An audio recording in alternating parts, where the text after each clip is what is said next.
نبی صلی اللہ علیہ وآلہ وسلم، کیا ہم نے تمہاری خاطر تمہارا سینہ کھول نہیں دیا اور تم پر سے تمہارا وہ بوجھ بھی اتار دیا جس نے تمہاری کمر جھکا دی تھی، اور ہم نے تمہاری خاطر تمہارا ذکر بلند کیا۔ بس جو حکم تم کو اللہ کی طرف سے ملا ہے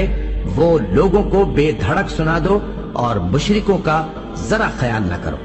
ہم تمہیں ان لوگوں کے شر سے بچانے کے لیے کافی ہیں جو تم سے ہنسی کرتے ہیں، جو اللہ کے ساتھ کوئی اور معبود قرار دیتے ہیں، سو ان قریب ان کو ان باتوں کا انجام معلوم ہو جائے گا، اور ہم جانتے ہیں کہ ان کی باتوں سے تمہارا دل تنگ ہوتا ہے، تو تم اپنے پروردگار کی تسبیح کہتے اور اس کی خوبیاں بیان کرتے رہو اور سجدہ کرنے والوں میں سے ہو جاؤ۔ اور ان میں بعض ایسے ہیں جو پیغمبر کو ایذا دیتے ہیں اور کہتے ہیں کہ یہ شخص نیرا کان ہے۔ ان سے کہہ دو کہ وہ کان ہے تو تمہاری بھلائی کے لیے، وہ اللہ کا اور مومنوں کی بات کا یقین رکھتا ہے، اور جو لوگ تم میں ایمان لائے ہیں ان کے لیے رحمت ہے،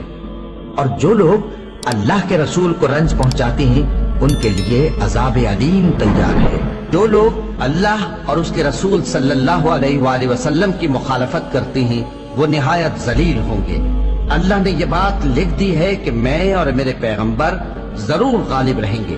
بے شک اللہ زور آور ہے، صاحب اقتدار ہے۔ تو ایسا خیال نہ کرنا کہ اللہ نے جو اپنے پیغمبروں سے وعدہ کیا ہے وہ اس کے خلاف کرے گا، بے شک اللہ زبردست ہے، بدلہ لینے والا ہے۔